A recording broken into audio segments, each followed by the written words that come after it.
Hello there! Welcome to AMBR Builds, where I document my journey back into LEGO collecting. Today I have a small slash big haul. Small, as in it's only 2 sets. Big, as in, well, when you see the set. I guess you could also call this a bit of a Disney LEGO haul, due to the 2 sets in question. Now, this has been my first trip to a LEGO store in about a year, and my first purchase in a LEGO store in quite a few. And I think I went a little all out. Today I have the set 40521 Haunted Mansion, and they gave me this bag of free pirate parts for being a VIP member. And then I have the one and only, the castle from the Magic Kingdom. I have Cinderella's Castle from Walt Disney World.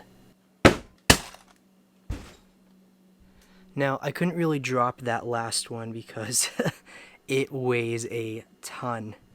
But yeah, this is what I got. We're looking at set 71040, the Disney Castle. This has been something I had to have. I, aside from LEGO, am a lifelong theme park fan. I've gone to Disney World in Florida so many times in my life. It is one of the things I think I've always been very, very passionate about.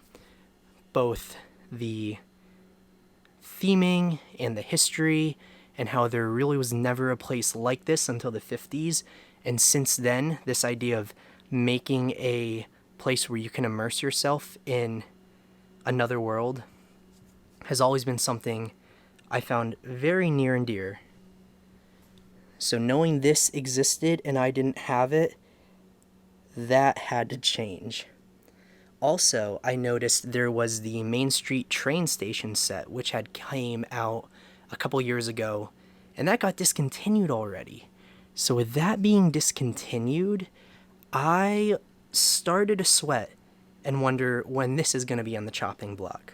So I figured I should save up, and I shouldn't waste too much time on snagging this beauty right here.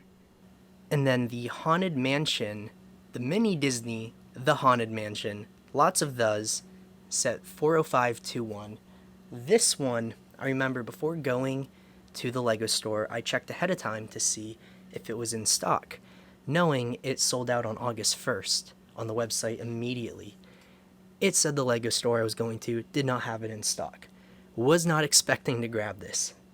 But I get there, and coincidentally, I'm wearing a Tower of Terror shirt, another Disney ride for those not in the know, and the cashier just kind of points at me, or he's pointing in my direction.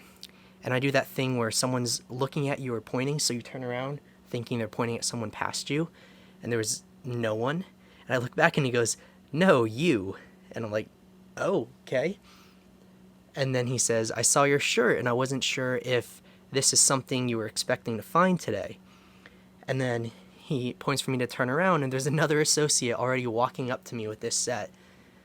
And then they had said they had just gotten some in that morning. And I'm like, well, this was kind of fate.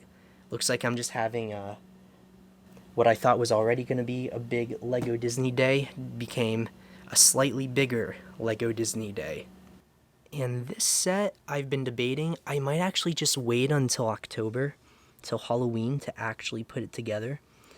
But I love that they didn't just do the exterior, they also tried to replicate some of the key scenes in those rooms inside there.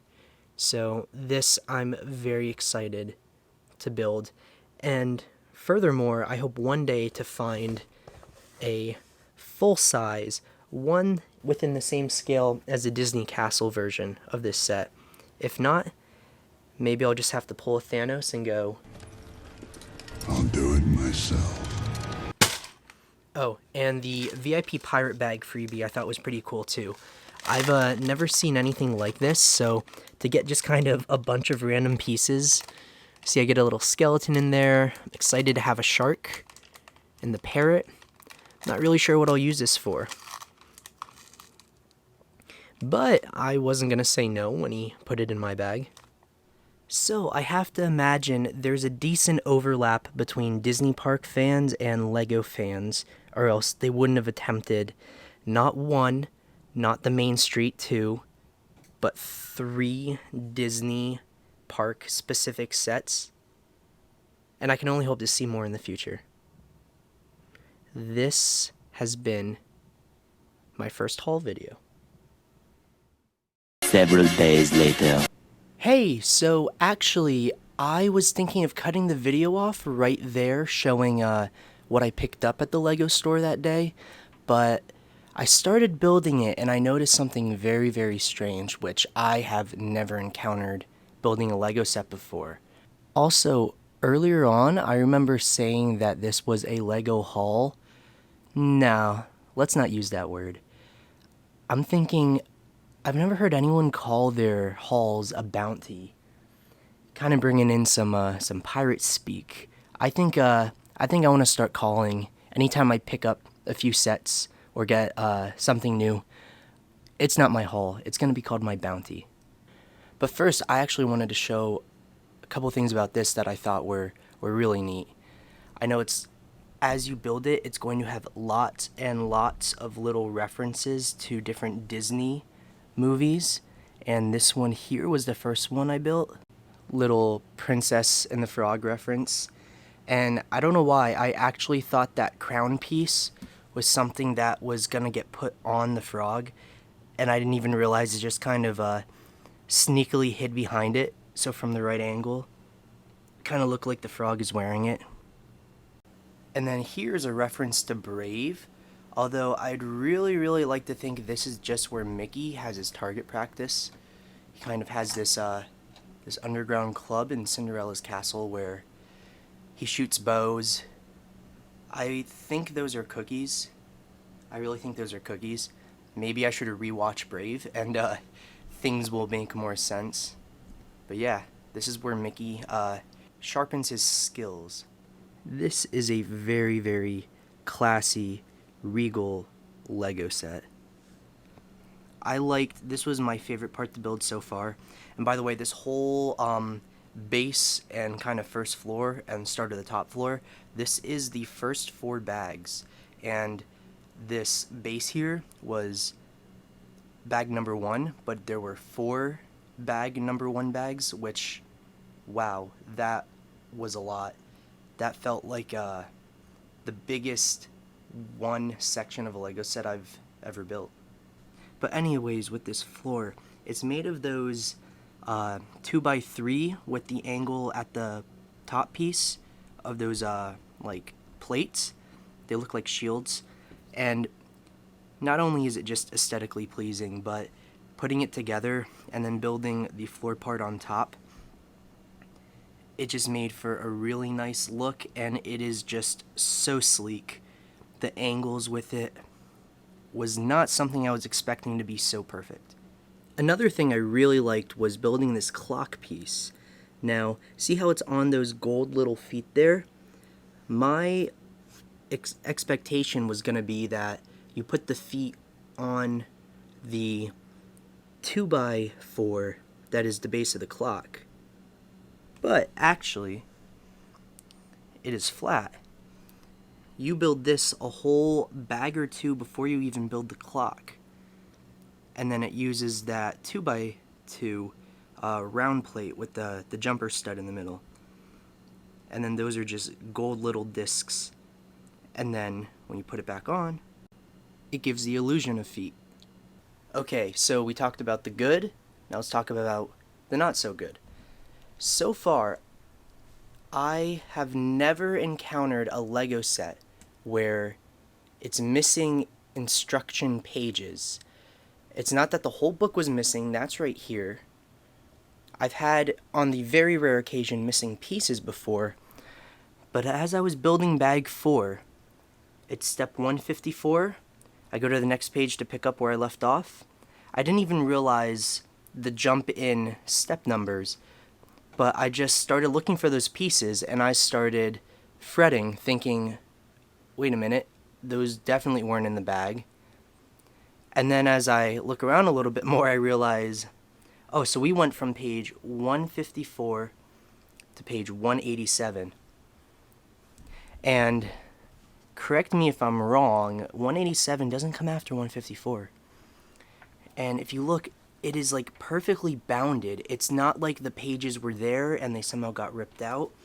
There's like it literally was just made without a big chunk of pieces in the middle. So, what am I gonna do? I guess I'm gonna contact LEGO support and ask them for another instruction manual. I have never had a bad experience talking to LEGO support. They're always some of the coolest people, the nicest customer service reps that I think I've ever talked to. And I have no doubt that I'll somehow get another instruction booklet. But I'll keep everybody posted. Several days later. Alright, here is a second update already.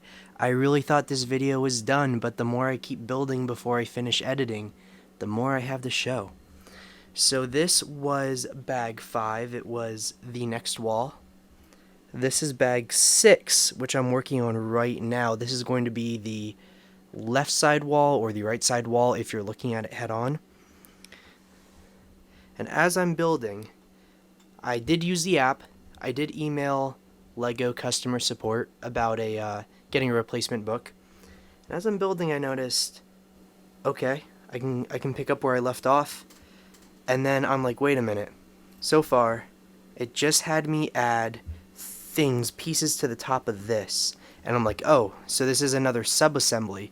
But wait a minute. How did I get this far? And then I looked at the page number.